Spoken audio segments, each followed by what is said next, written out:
अत्यावश्यक सेवेतील वाहनं अडवल्यास संबंधितांवर गुन्हे दाखल करण्यात येतील अशी माहिती जिल्हाधिकारी कुमार आशीर्वाद यांनी दिली आहे।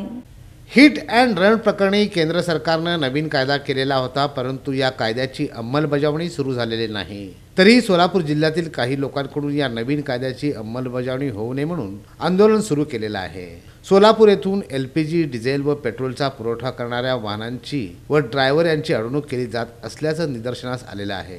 या प्रकारे कायदा आणि सुव्यवस्थेला बाधा निर्माण करणाऱ्यांवर संबंधितांवर गुन्हे दाखल करून कठोर कारवाई करण्यात येईल असे निर्देश जिल्हाधिकारी कुमार आशीर्वाद यांनी दिले आहे। आता हिट अँड रन प्रकरणीमध्ये केंद्र शासनाने एक नवीन कायदा आणला आहे। तो कायद्याच्या आता अंमलबजावणी सुरू नाही झाला आहे, तरी सुद्धा काही लोक असा एक रूमरची पसराव करत आहे, अफवाची पसराव करत आहे की त्याची अंमलबजावणी सुरू झाली आहे। मी जिल्हाधिकारी म्हणून तुम्हाला सांगतो की हा कायद्याच्या आतापर्यंत अंमलबजावणी सुरू नाही झाला आहे। सगळे जे ट्रान्सपोर्टर आहे, जे ड्रायव्हर आहे, त्यांच्यासोबत बैठक घेऊन त्यांच्यासोबत चर्चा करूनच त्यावर निर्णय घेता येईल। आतापर्यंत अंमलबजावणी सुरू नाही झाली आहे। मला असं निर्देशनास आलं आहे की काही जगे जे आमचे पेट्रोल, डिझेल आणि LPGची वाहतूक आहे, काही लोक त्याला अडथळा निर्माण करत आहे।